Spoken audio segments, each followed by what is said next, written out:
Hello friends, मैं हूँ विजया और आप देख रहे हो विजयास क्रिएटिव गार्डन। फ्रेंड्स, हम जो है अपने टेरेस गार्डन को किस तरीके से अरेंज करते हैं आज की वीडियो में हम आपके संग शेयर करेंगे। प्लांट्स को लगाते समय बहुत चीज़ों का ध्यान रखते हैं।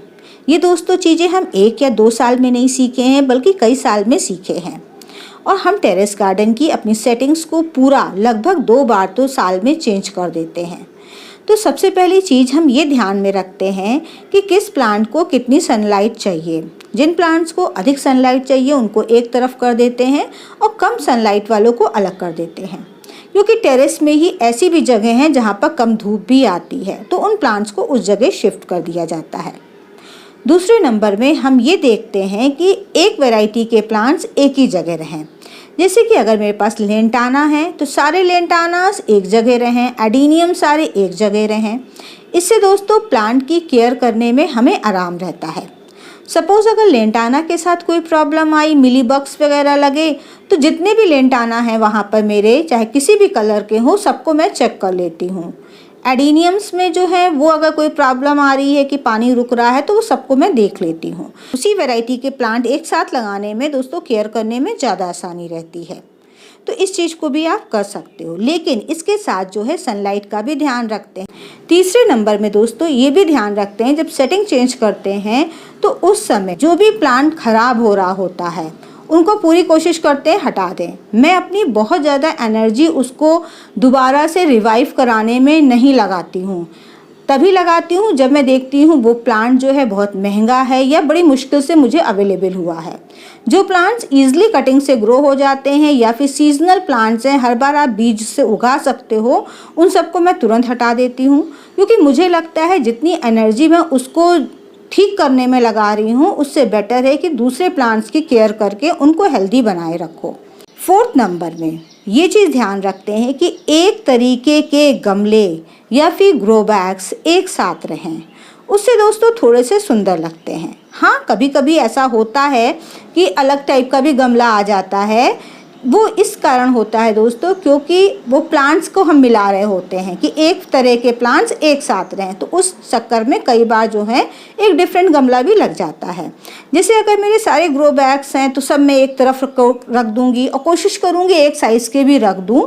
कभी कभी डिफरेंट भी हो जाता है लेकिन कोशिश मेरी यही रहती है। 5th नंबर में ये हम ध्यान रखते हैं दोस्तों कि कोई भी प्लांट अरेंज करने से पहले एक बार सफाई ज़रूर कर लें, क्योंकि जब एक बार आप पूरी तरीके से प्लांट्स लगा दो तो उस एरिया की फिर सफाई नहीं होती है। कई बार जो होता है सूखी पत्तियां पड़ी हुई हैं वहीं ख़राब हो रही हैं, और फिर जब आप बल्क में सारे प्लांट्स लगा करके सेट कर देते हो तो फिर वो एरिया साफ़ नहीं होता है। झाड़ू को अपने साथ ज़रूर रखते हैं, क्योंकि थोड़ी थोड़ी सफाई जो है हर थोड़ी देर में करते रहना पड़ता है। 6th नंबर में इसी बीच में अगर कोई गमले टूट रहे होते हैं उनको हटा देते हैं। कई प्लांट्स जो होते हैं हमारे ग्रो बैग्स में, आटे वाली बोरी में, प्लास्टिक की थैली में लगे होते हैं। अगर देखते हैं कि उनकी हालत थोड़ी ख़राब हो रही है, उठाने रखने से भी वो टूट रहे हैं, फट रहे हैं, तो उनको मैं इमीडिएटली चेंज कर देती हूँ, क्योंकि मुझे ऐसा लगता है कि वो कुछ दिन बाद टूटेंगे फिर मुझे उतना ही काम करना पड़ेगा। इसलिए बेटर है कि तुरंत ही हटा दो। थोड़ा सा टाइम लग जाता है लेकिन ये हमारे लिए हेल्पफुल रहता है।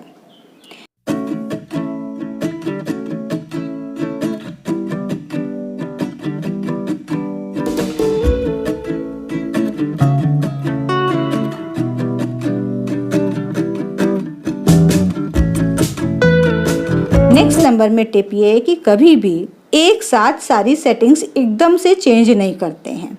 देखिए क्या होता है कि कुछ प्लांट्स रफली 2-3 दिन में तो सेट हो जाता है कि इतने प्लांट्स इस एरिया में जाएंगे, इतने प्लांट्स यहाँ जाएंगे, फ्लावरिंग अलग जाएंगे, कुछ 1-2 दिन 3 दिन में सेट हो जाता है। उसके बाद जो है 3-4 दिन और भी लगते हैं कि प्लांट्स को रीऑर्गेनाइज करने में, रीसेट करने में, कि भाई यहाँ पर बहुत कंजेस्टेड हो रहा है, बहुत ज़्यादा भरे भरे प्लांट्स हो रहे हैं तो इसको यहाँ से हटा दो, ये यहाँ ठीक नहीं लग रहा है इसको रख दो, तो ये भी काम होता रहता है। तो इस चीज़ का देखिए ये लगता है 4-5 दिन, हफ्ता भर लग जाता है पूरी तरीके से सेटिंग करने में। अब यहाँ पर मेरी कुछ सीडलिंग्स हैं, तो तो इसको देखिए मैं आगे रख रही हूँ। तो ये चीज़ को भी मैं करती हूँ। जो छोटे प्लांट्स होते हैं उनको मैं ऑलवेज आगे रखती हूँ, जो बड़े प्लांट्स होते हैं उनको मैं हरदम पीछे रखती हूँ। लेकिन उसमें भी एक टर्म्स एंड कंडीशन है।